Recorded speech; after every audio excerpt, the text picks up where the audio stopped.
Salah satu kan, kalau kemudian kalau kita berkerja, akhir kita Okay. Itu cikgu. online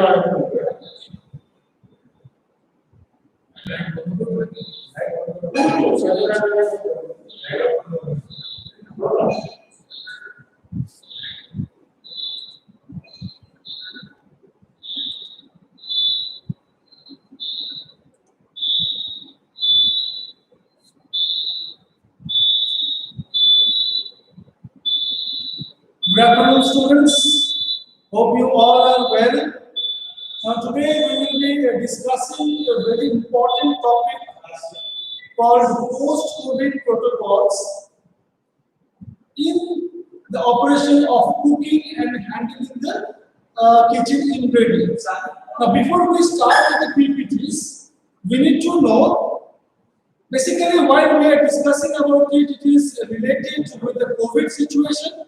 There are few very essential and common words which we have come to know in this COVID situation. At the same time, it is related to the HACCP and FSSAI. Now, what are basic COVID or from the COVID situation? We have learned three words. Number one is the sanitization.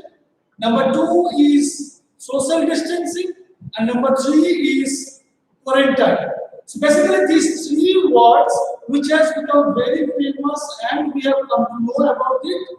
Now, quarantine means what? While we are receiving different ingredients from outside, maybe it is containing with some germs and bacteria, and to remove all these germs and bacteria, the ingredients need to unpack the ingredients, all the packaging, like the first, except the first packaging, primary packaging, all the other packaging need to be removed, and then it should be properly washed and sanitized, and then it should be kept in a separate room, not with the all other ingredients in a single store. So while we are keeping it in some other place in a quarantine, that is for quarantine of the ingredient, where we are keeping the ingredient for 2 to 3 days according to the prescribed and according to the specified temperature.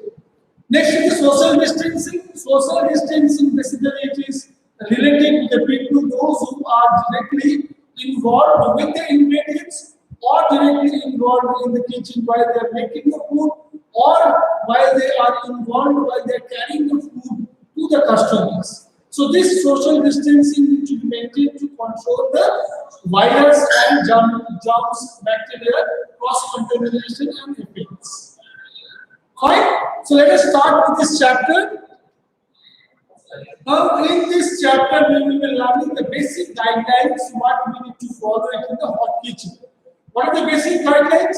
Number one is wear a clean apron, because apron, it is a kitchen gadget. It is a uniform that chefs wear and which comes in contact with frequently with the kitchen gadgets, as well as even sometimes with the food plates and other equipments. So this apron needs to be properly clean, and always we should wear a clean apron to avoid any kind of cross-contamination through one food to another food, or through hand to other food.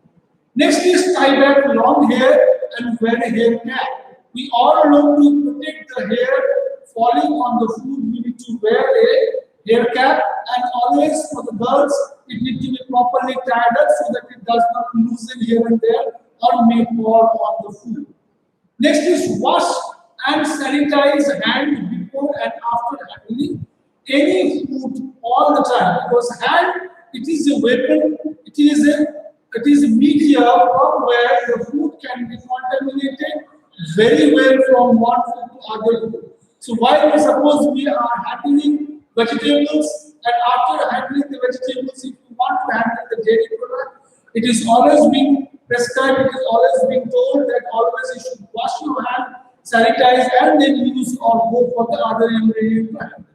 Suppose if you are using mutton or fish, so while you are using mutton and fish, it is highly perishable and salmonella and other bacteria can be retained in it. So while you are handling the other food ingredient, before handling it, always we must wash our hand and sanitize it before handling the other ingredients. And then use and throw dusters should be used always. Now, generally we use sometimes cloth dusters. If you are using cloth duster, you can wash it frequently and use it for wiping the surface of the hand. Or it is why it is mainly prescribed, use some cotton or some paper kind of dusters which can be used for one time. Once it is being used, can be thrown in a covered dustbin. So reuse of duster can be it can be avoided. It's better to cross contaminate the food from one particle to other particle. Next is the danger zone. Danger zone temperature should be kept in mind while handling any hot food. Now, what does it mean, danger zone? Generally, it is being told at a temperature of 4 degrees centigrade to 60 degrees centigrade, where if we keep food outside for a long time, the bacteria and germs which are present in the air, it comes and attacks the food, and in this temperature zone, mainly for the temperature of 18 degrees centigrade to 30 degrees centigrade, where it grows, it can multiply very fast and it can grow very fast. For example, if you keep ingredient for 2 hours, it is really advised not to use it for the human consumption, to keep it aside and in a bare condition. So this is called danger zone, and in danger zone, always hot food need to be avoided. Once the foods have been prepared, immediately if you want to store it and use it for the further use, or later on need to be quick chill or quick freeze, and then it should be kept in a proper refrigerator. Or else once the food is ready, immediately you serve the food to the guest or customer. So don't hold the food in normal temperature for a longer time. Next is wash vegetables and fruit under cold water before use and sanitize them. So we all know any ingredient before we are using need to be properly cleaned in a proper temperature, and then at the current stage it should be sanitized in a sanitized liquid, and then should be used for the food preparation or even for human consumption. Because in many times we use raw foods, we serve raw vegetables to the guest. So always this thing should be taken care of. The food ingredient need to be properly and thoroughly washed and then sanitized, and then it should be used for the human consumption. Keep the kitchen area clean always and sanitize always. Whenever you are working, if your work is finished, clean it immediately and sanitize. If one part of the work is finished and you are going for the other part of the work, always in between you must clean and sanitize your area, your table, your chopping board, your knife, everything, even your hand, everything should be properly washed and clean, and then it should be sanitized. Used disinfectant frequently at the concerned corners of the kitchen. So because in different corners of the kitchen, many germs and bacteria can be accumulated. So it is always being advised, use disinfectant for frequently to cover all these germs and bacteria to remove. So this is basically the general guidelines which always need to be followed. And one more very important thing, to keep yourself in a safer side, always use different colored chopping board and different colored knife for avoiding cross contamination. Suppose if you are using red meat, always it is being prescribed to use red colored chopping board and knife. If you are using cooked food or cooked meat, use yellow colored knife handle and chopping board. If you are using vegetables for the purpose of salad or fruits, use green color. If you are using vegetables, use brown color. If you are using dairy product and bread, always use white color chopping board and the white color handled knife. So if we do so, it will be very easy to avoid any kind of cross contamination while we are handling different segment of food. So this is the basic guidelines, general guidelines of the kitchen while you are working in the COVID situation or in a general way. Next is the general guidelines for the people, those who are working in the kitchen. If an employee is diagnosed with Salmonella, E. coli, hepatitis A, these people need to be always informed to the food service manager and always need to be informed to the people, those who are in charge or supervisor, so that these people can take decision whether the people which are affected with this germs and bacteria, whether they are in a condition to allow to handle the food, or they can be given a leave, or they can be kept it in some place where they are not directly come in contact with the food. Next is the employee must report to the head chef or the duty manager or the supervisor if they are having a symptom of diarrhea, fever, vomiting, sore throat, fever. So once we are affected with some disease, it means we are attacked or containing some germs and bacteria. So with that condition, if we handle the food, it will be easily the food can be contaminated with the bacteria and germs, and once it is being served to the guest, we will be serving the food with the germs and bacteria, whether food poisoning or the person can be withheld with different diseases. Employee must report to the chef if they are having any contagious diseases, or maybe they are staying in a place where other people may got affected with the contagious diseases. So this must be immediately report to the chef or the people in charge of the duty, so that these persons can be kept or can be used in a different manner, so that they don't come in contact with the food directly. So this is the basic guidelines every people need to be followed to maintain the personal hygiene, to maintain the food hygiene, to keep the property or the hotel in a safer side, so that people, those who are coming and paying for having a good food, they should not have food with germs and bacteria or contagious diseases with food, which may harm them. Next, we will be talking about different segments of the ingredient and how it should be handled in the kitchen. First, we will be talking about handling fruits and vegetables. So, what are the protocols need to be followed? First of all, we need to wash our hands using proper procedure. Then, everything, every utensils, every area need to be washed, rinsed, sanitized, and air dried. All food contact surfaces, equipments, and utensils that will be contact with the produce, such as cutting board, knife, and sink, because these all things will be may come in contact with the food. Suppose in the sink we will be washing the vegetables or washing the fruits. So always the sink need to be washed, should be sanitized. We will be cutting ingredient by knife on a chopping board. Even the table, even the bowls where we will be keeping it. So every utensils, every area, always need to be first clean. It should be sanitized and it should be dry. Next it comes with the ingredient. Wash all raw fruits and vegetables thoroughly before combining with other ingredients. For example, suppose unpeeled fresh fruits and vegetables that are served whole or cut into pieces. So before you are assembling, the vegetables are also should be washed and sanitized. Fruits and vegetables that are peeled and cut to use in cooking or served ready to eat. Wash fresh produce vigorously under cold running water.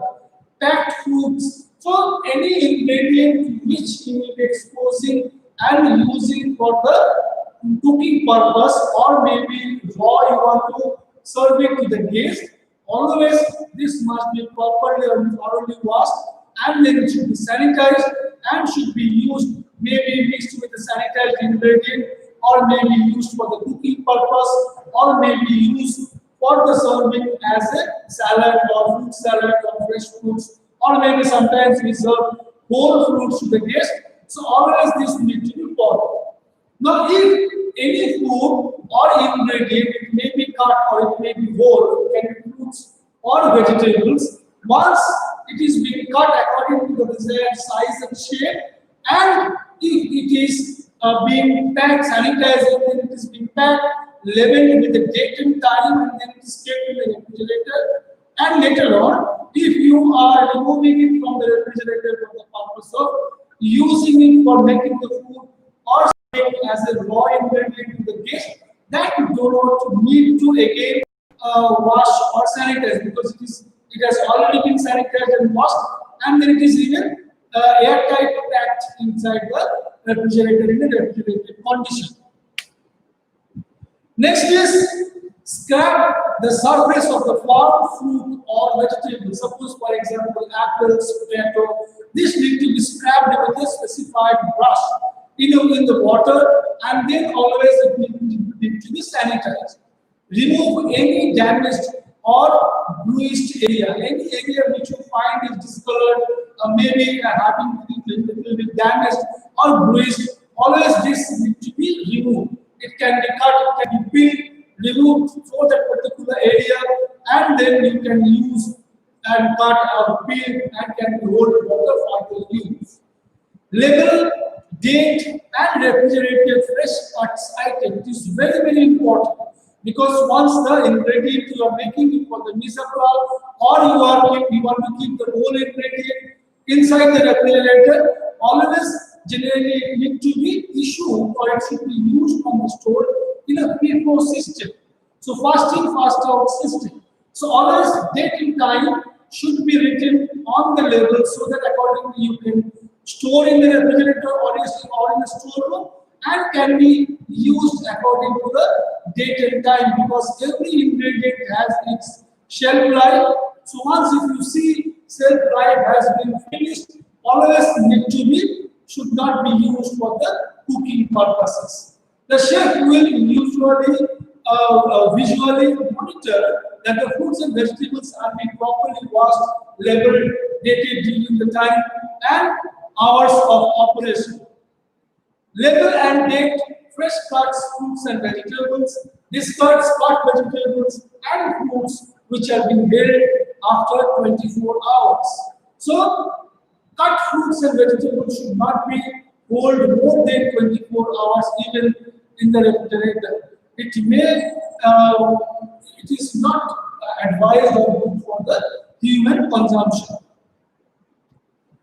Next, we will be talking about meat and meat product, which is very highly perishable product and highly cross-contaminated products need to be very carefully taken care of, so that it does not destroy the other food.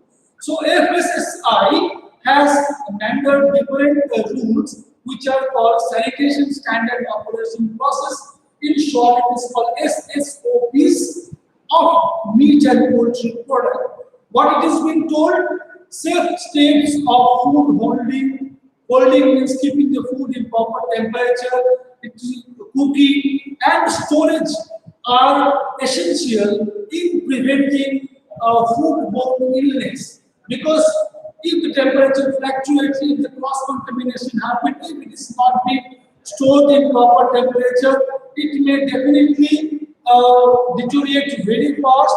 At the same time, it may cross-contaminate even the other food, which also not become safe for the human consumption. So, to prevent all these foodborne illness and diseases, this FSSAI norms and rules always need to be followed, like where the food should be kept, at what temperature it should be kept, when it should be used. So all these protocols need to be followed. What are basic protocols are being advised by the FSSAI? Number one is the cleaning process. So wash hands and surface often. So while you are using meat and meat products, always your hand and the surface area need to be frequently washed. Separate raw meat from the other food.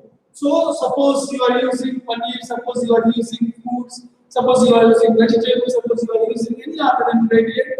Always we should keep separate of raw meat from the other ingredients while we are cooking. Suppose for making one dish, you require meat as well as you require vegetables. So in the same time, you want to do all the mise en place together. So always it is being told we need to do a segregation. Like in the previous slide, we told it is better always to use different color chopping board and knife so that it can be segregated. And always it is advised to use and throw dusters. So there, by that way, we can avoid cross contamination very easily. Next is the cook. Cook the meat to a right temperature, minimum 75 degrees centigrade. Now this 75 degrees centigrade basically it is talking about the internal temperature of the meat.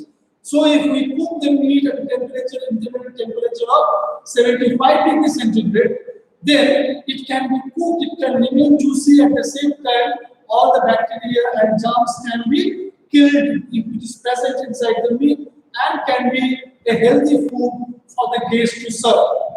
Next is chill. So if after the food is prepared, if you want to hold it for some time or if you want to use it for the particular purpose, immediately it needs to be chill or freeze and then it should be kept inside the proper temperature like according where you want to use it. If you want to use it within a shorter interval, you can keep it in chilling temperature. If you want to use it for after long use, maybe more than 15 days later you want to use it. So always the product needs to be blast freezed and then it should be kept in a refrigerated freezing temperature. So these all are the basic guidelines. First of all, we need to follow to handle while we are handling the meat. Next is raw pork, chicken, beef may contain germs that can cause illness or death if not refrigerated and cooked properly. The following tips will help to prevent bacteria from growing on the food. After receiving the meat, should not be kept long time aside in a normal temperature. Keep it in the refrigerator as soon as possible. Freeze fresh beef, pork, poultry, or fish immediately if it is won't be used within 2 days. So if you want to use the fresh, highly perishable ingredient after maybe 2 days, always need to keep it in a freeze temperature. Freeze temperature means minimum minus 15 degrees centigrade. Next, use different color coded cutting board and even knife. Already I have discussed.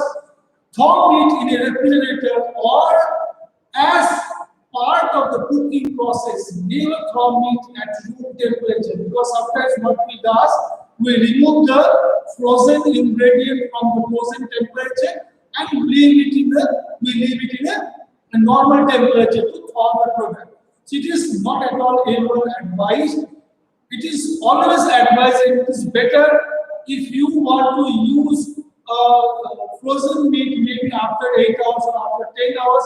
It is better you remove the frozen meat from the frozen temperature and leave it in a normal refrigerated temperature, maybe within 1 to 4 degrees centigrade, and leave it for a long time. So what will happen in a controlled temperature? The frozen temperature can be reduced to come to a normal temperature, so that we can stop germs and bacteria to grow fast, and it can be used very safely for the further use.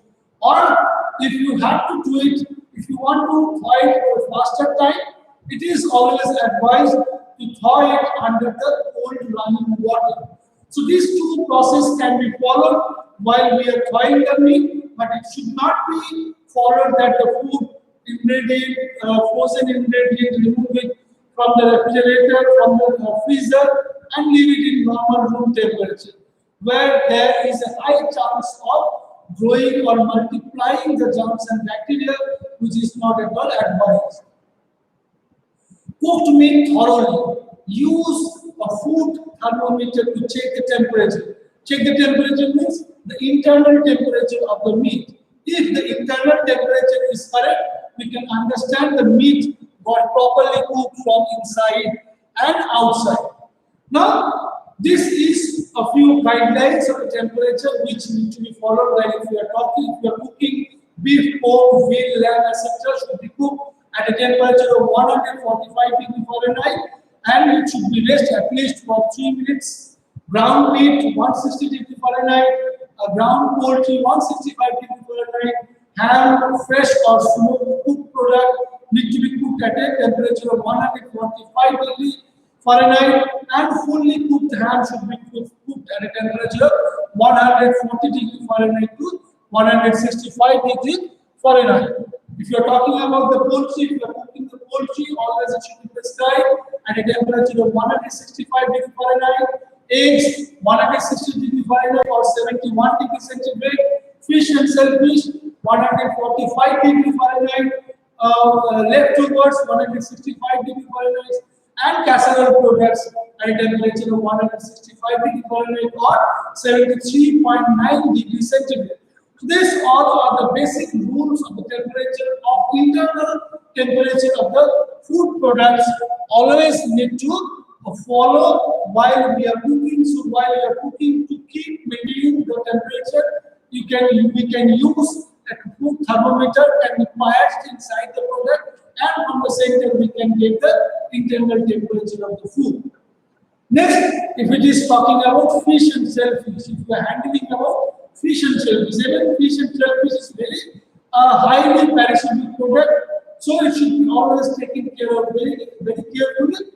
So cook fish and shellfish thoroughly. Fish is cooked when it begins to a flaky or lose its translucent appearance. So it should be cooked till that. Next, cook fish until it reaches an internal temperature of 145 degrees Fahrenheit, and at least we need to cook it for 15 seconds in this holding temperature.